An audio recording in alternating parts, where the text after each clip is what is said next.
But I don't know if that relates to the idea of wolves. I don't know. These are thoughts to be throwing out. But you earlier you said something about let's see. I will get to that message. The message. The message. Massage. For the British Prime Minister? Oh, yeah. Mm-hmm. Line from the old Pink Panther movie. A message for the British Prime Minister. A massage for the British Prime Minister. What kind of accent is that? Well, it's a John the other type French. Peter Sellers' imitation of a French accent. Yeah. Okay, so here's what you had to say.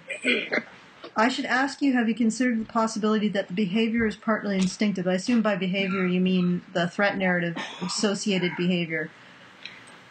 Yeah, the behavior that we refer to as MRAs as damseling, basically the threat narrative behavior. Okay, something that, because it was more of a necessary function for survival when humans didn't have the type of civilization we do now, has been ingrained into our systems as an impulse. Not to be confused with an uncontrollable behavior. Impulses can be resisted, but first we have to understand that we have them. And it's just more prominent or more blatant in some people than in others. Well, first of all, I'd question the idea that it is necessarily instinctive, and the reason why is that if you look at other animals, you don't see a lot of animals in which the females don't pull their weight. Yeah, but you also don't see a lot of other animals in which the young stay young for as long as ours do. No, that's true. But there's a lot of abnormalities between our species, and a lot of difference between our species and other species in the way that we developed. And most other species don't develop anything resembling a civilization either.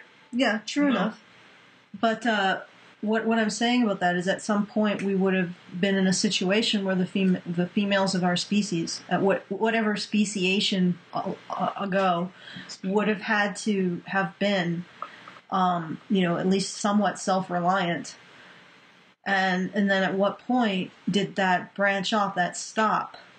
And women stop being self-reliant. But and the other thing is that if we compare it to the level of complete and utter helplessness, like the protracted infancy of a woman in the Western society, which basically she's an infant from cradle to grave, that's not really comparable to women in other societies or women historically. They had to work and they had to be relied upon.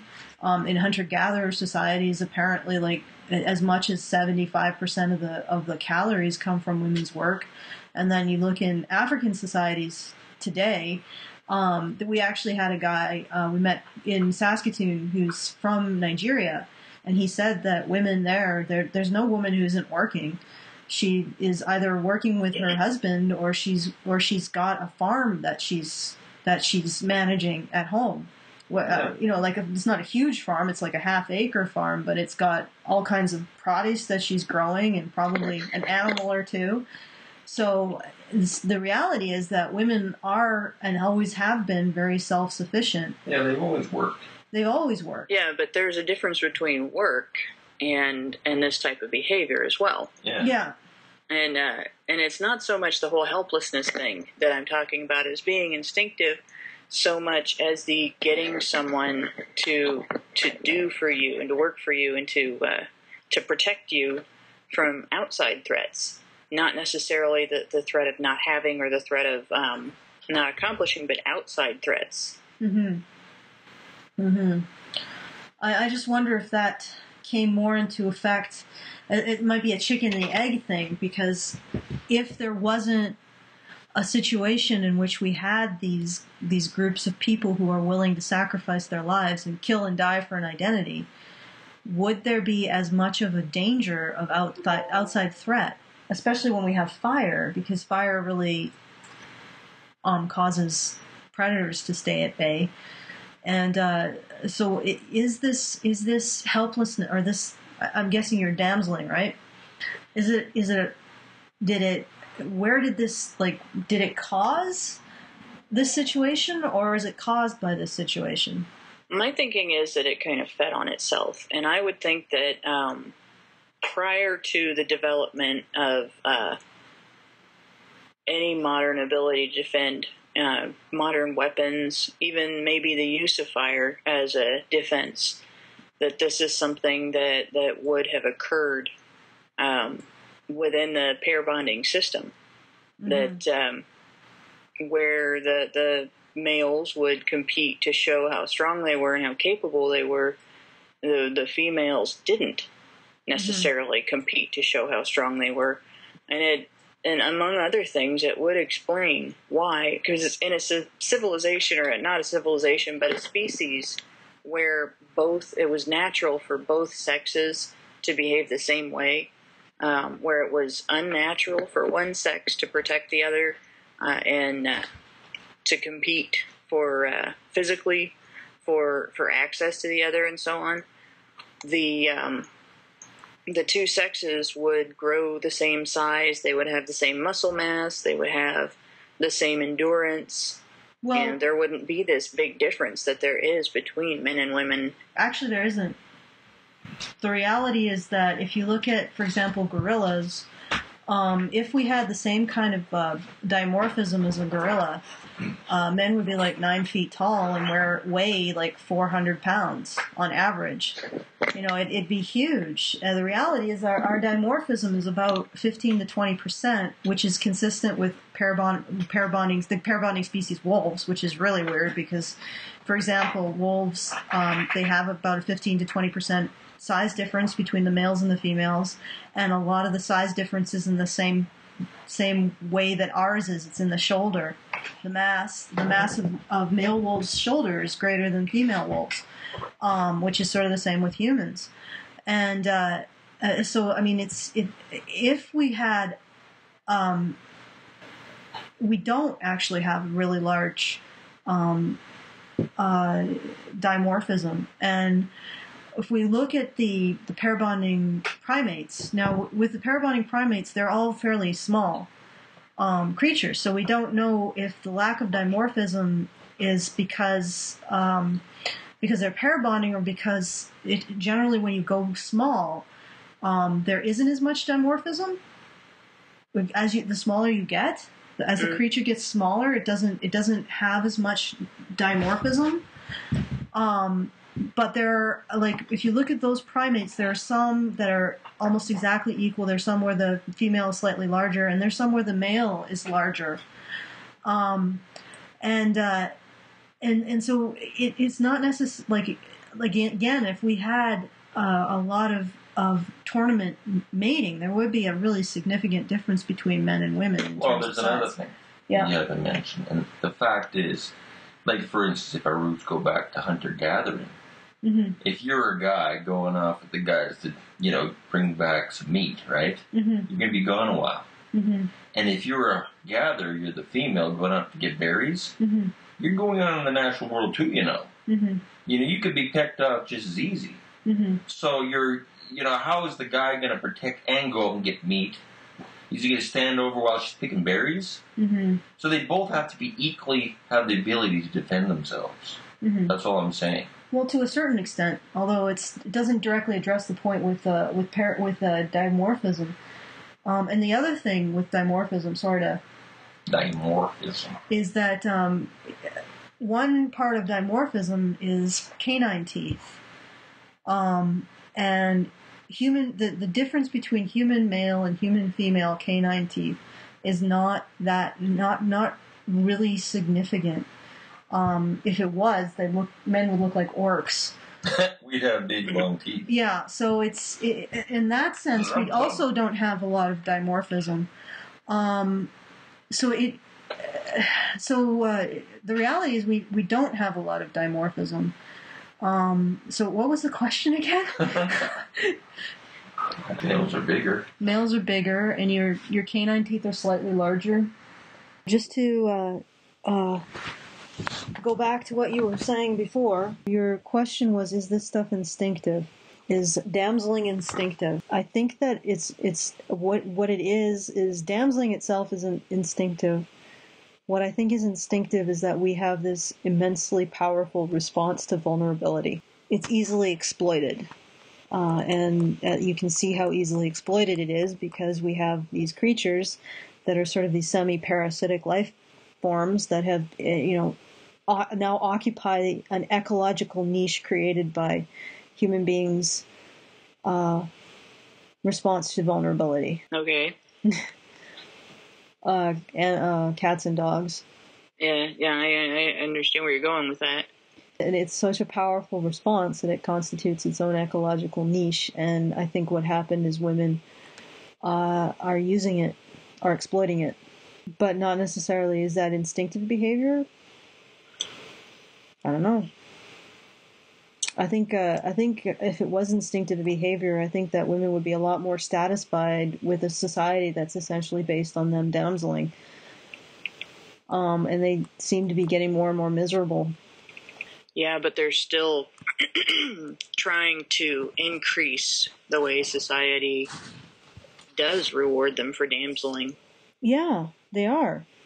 And but the reality is, when you've learned a dysfunctional way of existing, it's not necessarily, even though it doesn't give you what you actually want, you still engage in the behavior. Like you overeat because your food isn't giving the nutrients that you need. Mm-hmm.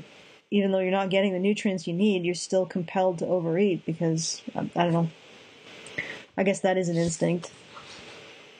But even if it's a dysfunctional way of existing, women have sort of been taught that that's how how they exist in the world, is that they are victims. Somebody has to come and save them. Mm. And what they're asking, sort of like Anita Sarkeesian, she seems to be asking to be saved from being saved. And that's impossible. But the only way that she understands how to have any effective agency in the world is to ask to be saved. Yeah. So it's like she can't even argue against damseling without damseling. Yeah. And by trying to argue against damseling by damseling, you negate your argument against damseling. Because you're damseling. Mm-hmm. And so, I mean, that's the way they see their effective presence in the world. They have to damsel to get what they want. They don't realize that at some point you just have to pull up your socks and do it for yourself. So they just continue to damsel, and they continue to not get what they're wanting out of it. But I think that ultimately, if damseling itself was, instinctually satisfying for women, they would be a lot happier. You would be satisfied at some point, right? Right. You'd be like, yes, I got my damsel on. Now I'm going to bask in the afterglow and have a cigarette. But it doesn't seem to work that way. The more they damsel, the more they need to damsel. Well, but in modern society, it's a dysfunction because we don't have the circumstances that existed previously. Well, I think that it's actually a dysfunction that was kept in check in previous situations because women really had to work. They had to rely on themselves and be self-reliant to a certain extent. Otherwise, their entire families would crash and burn. Well, but if it had to be held in check in the first place, it would still have to be an instinct, mm-hmm. an impulse that is natural to the individual. Yeah. Or alternatively, it would be a result of the differing socialization that I talked about before, with it being a result of the particular social pressures that are applied to boys and girls during the process of being raised, that do seem to be gender differences, but are more like gender weaknesses. Does that make sense? That makes sense. So girls have this weakness towards viewing themselves in terms of their femaleness, which in turn gives them this perception that their personhood, that their personal agency will never be greater than their value as a woman, which out of that arises the victim identity. I'm valuable, my personal actions will never have as much of an effect as me being a woman. Therefore, my personhood is expressed through accentuating my womanhood and accentuating my value and accentuating my vulnerability to get other people or men to save me. Yeah. I get the feeling that it doesn't. The concepts that you're describing are 100% nurture. Mm-hmm. I don't believe in 100% nurture. I don't believe humans are 100% nurture, and I don't believe that we ever will be 100% nurture. Mm-hmm. And we're not 100% nature either. Mm-hmm. But without acknowledging nature, nurture can't fix anything. Let's put it this way. I don't think we know what nature is yet. What really is nature, because I think that there's femininity and masculinity that's sort of been handicapped, and then there's femininity and masculinity that hasn't been. I mean, I think what you're doing is you're focusing on, I think the handicap is nurture. But the reality is that most likely the expression of masculinity and femininity, when you take away this psychological handicap, will still be influenced by nature, but it will be influenced in a way that it's no longer limping along. I think it's entirely plausible that this is a handicap that is entirely nurture based. And one of the reasons why I say that is because you can induce this in groups that have nothing to do with male and female. You can induce these behaviors in groups that are not male and female. They have nothing to do with feminine and masculine. So it's almost like feminine and masculine is a completely unexplored territory. Well, the question is when you induce the threat narrative in groups that are the group itself is not entirely feminine, and the group that the threat is imposed on is not entirely masculine. The group that plays the threat narrative, for lack of a better term, is it always neutral in how it's played, gender-wise? Or because of the history of this, as you showed it in one of your videos, one of the factors that ran through it as sort of a strand was they're going to rape our women. Mm-hmm. And even in that situation where the group itself was not feminine and it wasn't damseling against a masculine group, it still used protection of the female as part of that. Mm-hmm. Well, in that case, I think that other things can stand in for that. For example, adolescent boys. But point taken. But is the question is the perception of vulnerability in women, is it something that we can never get away from? Or is it something that arises out of this psychological, this nurture? Like, you're right. I mean, I understand that you approach it that it's part nurture, part nature. In my case, I generally focus on the stuff that's nurture because I see it as stuff that we can actually change. Right.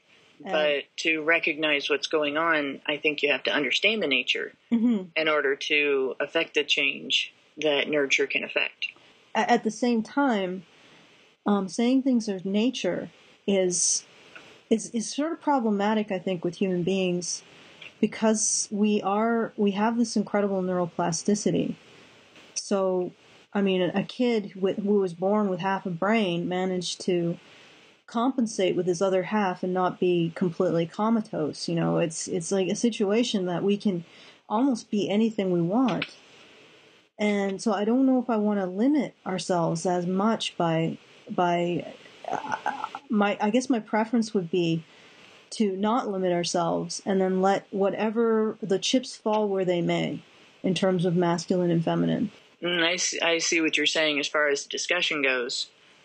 The big problem is it's important to be accurate and to discuss things from a basis of honesty. Mm-hmm. I mean, even if it's something that only ever briefly gets touched on, as in, this behavior is going to come up, you're going to notice that you're going to want to do this, don't do it. Mm-hmm. That kind of thing. Just like overeating. The behavior overeating is completely controllable, but that doesn't make it not an instinct. Well, but here's the thing. If we correctly identify the psychological, the nurture aspects of these behaviors that we call masculine and feminine, and people correct or do whatever they need to do to heal from these psychological wounds and limitations, and then they still want to engage in these instinctive behaviors, well, why should they avoid it? Because the behaviors are damaging and dysfunctional. But are they? Like, that's the thing. Are these behaviors necessarily damaging and dysfunctional if you take away the dysfunctional psychological nurturing? Maybe they're just texture. Maybe they're just enjoying being male and female. And maybe they don't have to be fought against. Maybe they don't have to be guarded against once you take away what makes them poisonous. I think by acknowledging the nature aspect of it and then focusing on taking away the poisonous nurture that leads to dysfunctional application of the behavior, you provide a person with the tools to differentiate between when the behavior is productive and when the behavior is dysfunctional. Mm-hmm. It's just like, have you ever had to deal with anger management? No, I actually have never done anger management. I've never had to go to anything where it's been state ordered or anything like that, but I went for help with anger management when I was in my adolescence. And it's a very similar thing. Anger is an impulse, and it's one that you don't get to decide when you're going to get mad. It just happens. And you can diffuse it after it crops up, and you can refuse to allow it to dominate yourself. You can refuse to allow it to dictate your actions and your responses to the situation and the people around you. But it's going to be there, even if you take out the poisonous aspects of your life that lead to the dysfunctional response to anger. And that's kind of the same thing I'm trying to get at with this, is not so much the idea that because it's a natural behavior that it's a handicap that will never go away, but without acknowledging that even after the poisonous nurture is gone, that the impulse will still be there. Without acknowledging that, you lose the ability to apply the lessons that come from eliminating that poisonous nurture to eliminate the dysfunctional application of the behavior. How it arose in the first place. How the issue arose in the first place, because obviously we would have gone into this dysfunctional nurture, and there would be an aspect of this dysfunctional, or this aspect of nature that would have led to a dysfunctional nurture. Well, when we talked about the Industrial Revolution and how the dynamics of the family changed, I think prior to that, there were less chances to apply the as you go back in time with the human race, there were less chances to apply the dysfunctional level of the behavior. Mm-hmm. And I think as we've become a more industrialized and more polarized society and more divided society, because it wasn't a long time ago, it wasn't just a pair and their kids. And there, it was small villages. There were extended families, and the influences and role models on the kids were actually numerous, and where the parents were the main role model, and they raised the kids, but there were other influences, mm-hmm. and now it's all specialized, mm-hmm. and you have the kid with the mom, and the dad goes off to work, and the kid gets older and goes to school and is surrounded by adults that aren't even related to him, and it's a totally different environment. And I think that has created a situation where we may have instincts and impulses that no longer suit the environment we live in, and we're not exercising them in a functional manner because their function is not here. It's outdated. Mm-hmm. Well, maybe I'm a bit more of a naturalist than you are. In my opinion, I think that learning to live without our fathers is probably not the best way to deal with having an instinct to be fathered. Well, no, I didn't say learning without our fathers is but that's an example. Like, we have an instinct to be nurtured by the masculine. Right. So I think we need to go back to that, as opposed to saying, well, now society is such that kids don't get to be nurtured by the masculine, so their instinct to be nurtured by the masculine is now, dysfunctional. So no, that's not what I was saying at all. Okay. More along the lines of the instinct of the threat narrative being dysfunctional and being applied in a dysfunctional way, mm-hmm. because we're now in a societal state where the circumstances that would have led to that before don't exist. Mm-hmm. So it led to a lessened impact of the dysfunction of threat narratives. Right.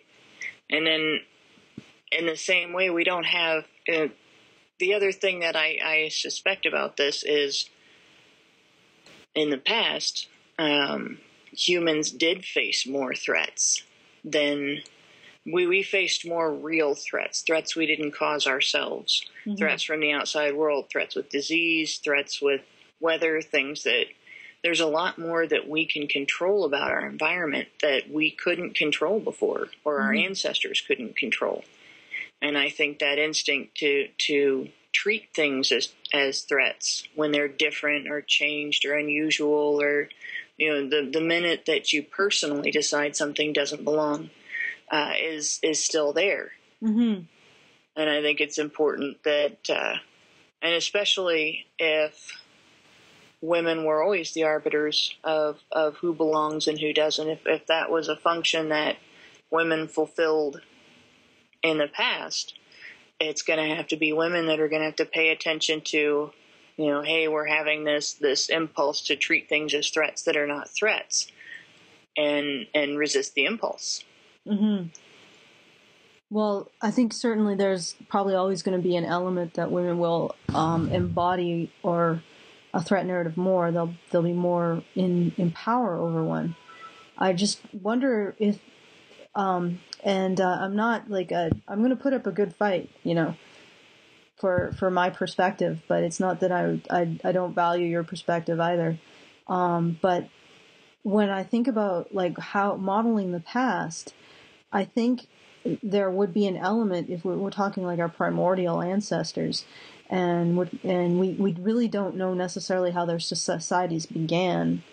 Although, like I said, there are biologists that are using wolves as a model. So if we look at the structure of wolf society and say that we have a lot of parallel evolution going on with them, the reality is that the sense of belonging of a pack isn't just created by the female.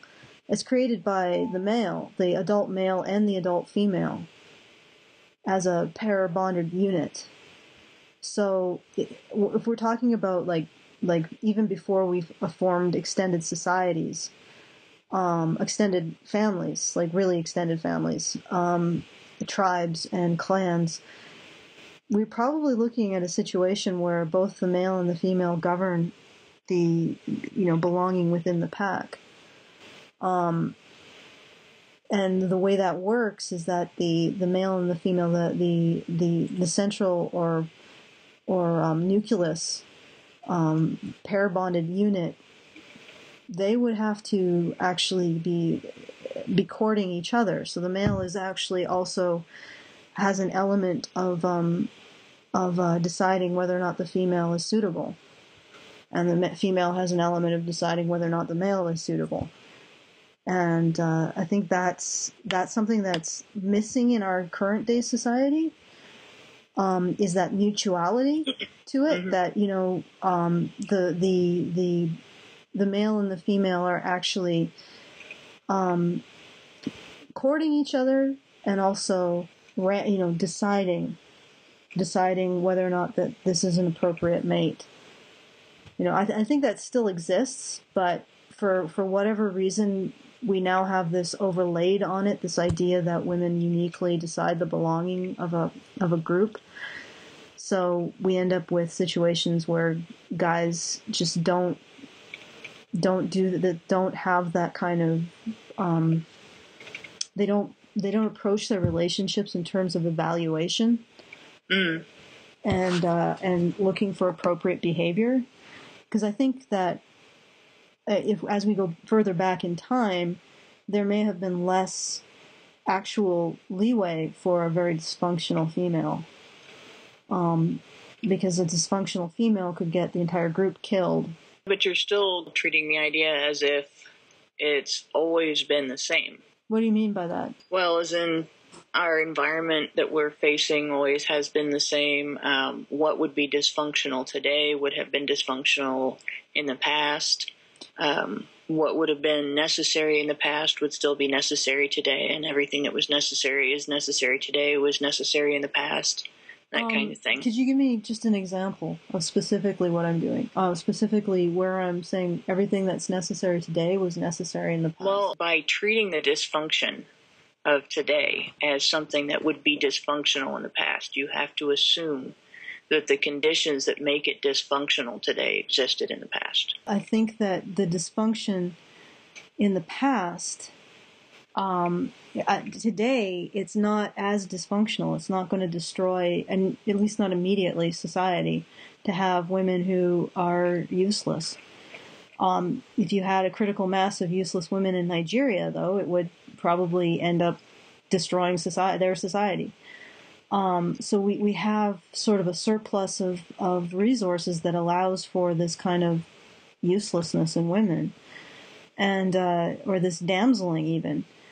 And in the past, I think that the situation was different. There was a much thinner margin for survival, so we couldn't afford that kind of. Is that what you're saying that I'm? Well, yeah, kind of. Imposing the idea that uselessness is necessary in order to complete uselessness, in order to meet the conditions of damseling or having a threat narrative, that does throw a monkey wrench into it. Well, it's not necessary. It's just a situation where if you define yourself by your vulnerabilities, you're not really. You pretty much have an identity of uselessness. Well, unless you define yourself by specific or perceived vulnerabilities instead of total vulnerability. It can be limited. The perception that, I'm just vulnerable when I attempt to cook for myself or something. But I think that the extent that women are vulnerable in this society, or have carefully cultivated their vulnerabilities in this society, is extreme.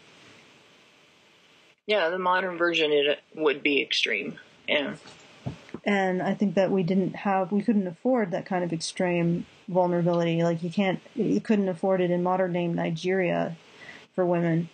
It's really that just our wealth that allows us to have women who have cultivated this vast garden of vulnerability.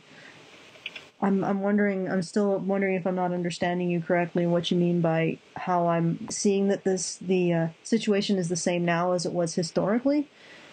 In order for the use of a threat narrative, or for the use of damseling to be the type of dysfunction it is today, the circumstances would have to be the same. I may be too tired to understand where you're coming from. Because I'm not really getting how I'm assuming the same situation now and historically. Yeah, that it would be, the behavior would have to be applied the same the circumstances would have to be the same for it to be necessarily the same thing. Mm-hmm. Oh, I see what you're saying. So something about the circumstances in the past allowed women to damsel, but not to be as extreme as is now. Or not in the same way. All kinds of, there could be all kinds of differences. Think about it this way. What inspired human males to start, at some point they had to, in the history of their evolution, start investing their energy and their efforts in nurturing their offspring and nurturing their mates. Just sticking around at all. Because some species do not. How did we end up like wolves and not like some other species that does not? What changed in our evolutionary history, or what affected our evolutionary history that inspired human males to act like wolf males? Well, it probably wasn't human males where it was inspired originally. Anthropologists are finding out that it probably was an ancestor. It may be an ancestor we shared with chimps that were pair bonders, and that chimps actually moved away from pair bonding into promiscuity. But what would have inspired it is, I assume, similar pressures to what inspired it in wolves, like just the extreme vulnerability of females during the process of gestating and giving birth. So there would be an instinct to protect and take care of them at that time. Right. But to compete, females would have evolved a tendency to play on that instinct. Mm-hmm. You see what I mean? Yeah, I see what you mean. And even though men and women look similar, we don't look exactly the same. No, we don't. And men do look stronger, and women do look more vulnerable. Mm-hmm. Their physical appearance, everything about the way women look, the way we're shaped, the way our faces are shaped, the way our facial features are shaped, communicates that vulnerability. Mm-hmm. It's the stay with me look. Mm-hmm. And then, but also there is an element of that kind of selective pressure has been applied on men as well. Mm-hmm. Because, like I said, although there is the difference, men have been selected for neotenous characteristics as well. I mean, perhaps less than women, but at the same time, it must have been a successful strategy. And why would it be a successful strategy for them? That's my question. To appear neotenous, like to assume more juvenile characteristics. Even if but their characteristics, even looking more juvenile, they're still not looking as soft. Mm-hmm. You know what I mean? Yeah, I know. And it's not a universal thing. I mean, there are some men that are much more soft than others, and there are some men that are, the Grizzly Adams type, and there are some women who have a harder edge. Mm-hmm. And, just for instance, I'm taller. And whereas a lot of women's shoulders slope, mine don't. Mm-hmm. And I'm different in other ways, too, like Karen was talking about the other night. My my ring finger on both hands is significantly longer than my index finger, which is abnormal for a girl. Mine is, I have a weird situation where mine on the right hand is about equal. On the left hand, the index finger is shorter than the ring finger. Yeah, and there's supposed to be something about that indicates a higher level of testosterone. That it's more normal for men to have hands shaped that way than it is for women. I guess these are all questions to consider for the future. Like, no, I see what you're saying, and you're right. There would be an element of instinct to it, but I don't know how much of that is necessarily bad or we need to guard against. Well, it's not so much that we need to guard against having the instinct as like I said, you don't let it get applied in a dysfunctional manner. Mm-hmm. Just like you can't guard against having anger or having hunger or having a yearning for other people and company. You guard against your outlet for that being a dysfunctional outlet.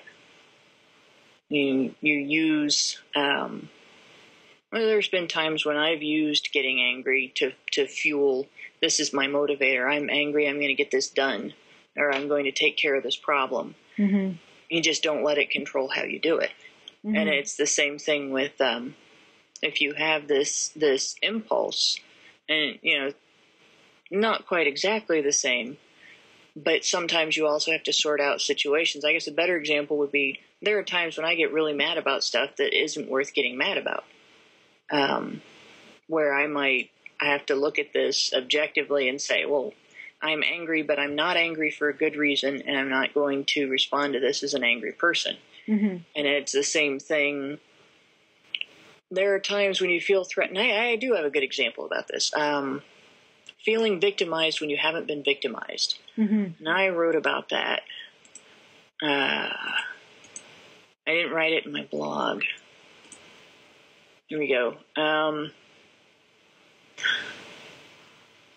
The time I was trapped in a swoop and sweep. A swoop and sweep is when one driver pulls around in front of you and another driver pulls in behind you, and then the driver pulled in front of you slams on their brakes, and you either hit the driver in front of you, or the driver behind you hits you. But then they both witness to the police against you, and you get busted. Well, what happened with me was I stopped.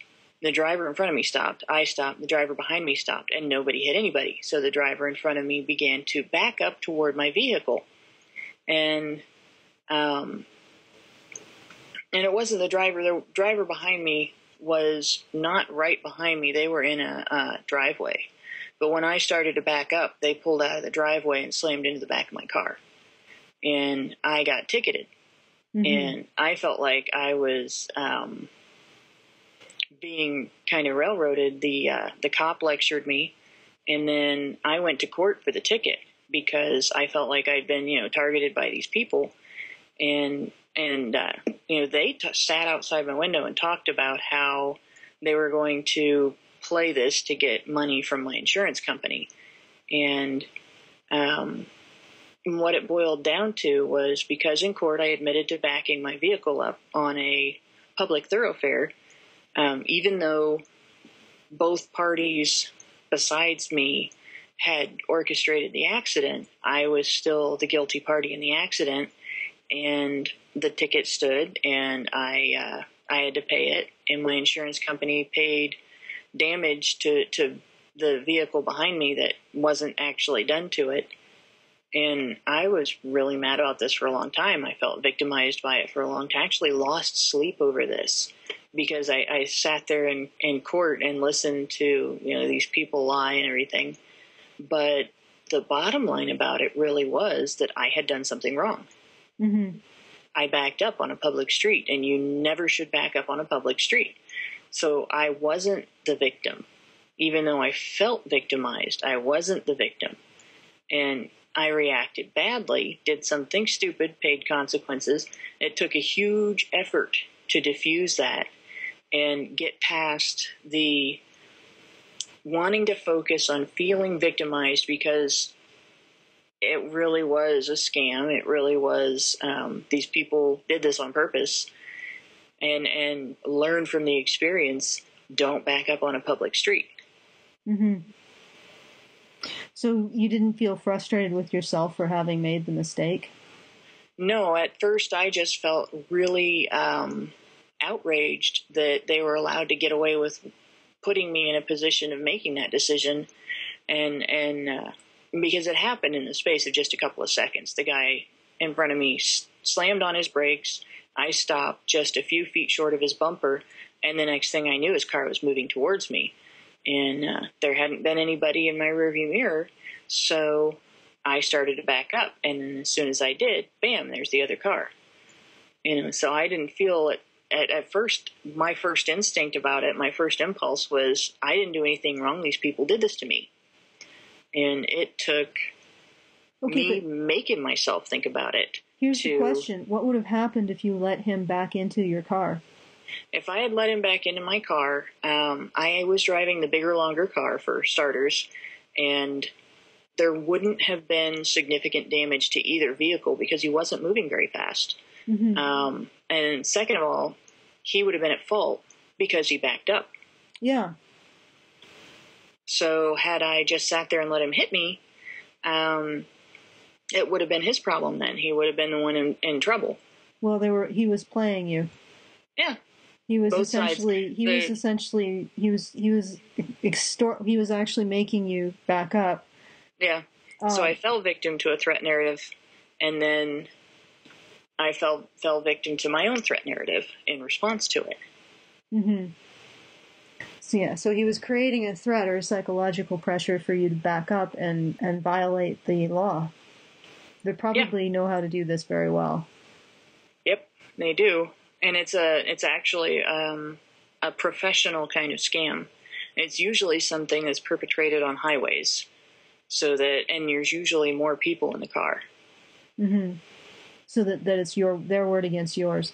Oh yeah, and they'll have enough people in the car that every seatbelt's filled in it. Before the seatbelt laws in the United States, they might have 12 people in that car, mm-hmm. and you'd have 12 people claim whiplash. Ugh. So or they'd have 12 people in that car, and if you didn't do a head count and get everybody's name, they'd have 15 people claim whiplash. Did you actually know the scam was taking place while he was backing up? Nope, not until he and the driver behind him got out, greeted each other, and stood outside my window and talked. And it's too bad you didn't have something to record their conversation. Yeah, it was before cell phones were what they are now, and at the time I couldn't afford to have one, so I didn't have one. And it was another driver, completely outside the group, that ended up calling the police for us, because at that point they had been pretty hostile, and I decided that the smartest route was to keep my windows up and stay in the car. Mm-hmm. And I just waited, because in a situation like that, enough people driving by, somebody will call the cops. Mm-hmm. And there were enough people at that time that had cell phones that somebody would have. But, they sat there and just sort of planned what they were going to say. And, because they were flummoxed by the fact that I didn't hit him. So I was apparently supposed to hit his car instead of her car hitting mine. Mm. That's quite the story. Yeah. But, and then it shows two ways that the threat narrative can be a dysfunction. You have where they deliberately created a threat narrative, and it was my dysfunction to fall victim to it. And then the second part of it was me personally feeling victimized instead of acknowledging that I had made a mistake and having to make a concerted effort to change my mindset from they did this to me, this is not my fault, to I should not have backed up. I need to pay attention better when I'm driving. Yeah, I guess I have a different, I don't know if mine is a different approach. When something similar happened to me, and I actually made it so that I made it a situation where I could have actually gotten someone on something, like, legally, and then, mm-hmm. I failed to, or I actually said or did something to prevent that. I usually think to myself, damn, why did I do that? I could have had them. Yeah. I don't know if that's exactly the same, but yeah, that's pretty much, if I had been more alert, more level-headed, more calm in that situation, and if I had acted instead of reacting, as my father always used to say, I would have stayed where I was once I stopped. Because, like I said, the guy when he was backing up towards me, he wasn't moving very fast. Mm-hmm. And it wouldn't have been a big deal if he had backed into my vehicle. And they would have known, right? Well, yeah, because he would have hit the front end of the vehicle, and it's the way he would have hit. He would have gone up under the bumper and everything. It would have, the way the damage was, it would have been pretty obvious. Yeah, well, also they check the tire tracks. So they do something. Right. So they know how the vehicles have moved on the road. But yeah, he probably would have been obvious that he was up to something. Right. And then and also the accident would have taken place far enough back from the traffic light that there would have been questions. Why are you so far back? So. Yeah. Without anybody in front of you, right? Right. That's the other thing. Like if he had slammed on the brakes to avoid something in front of him, that would be evidence of this thing in front of him. Right. Yeah. But unfortunately, because you created the greater problem, I guess they focused on that instead. Exactly. And yeah.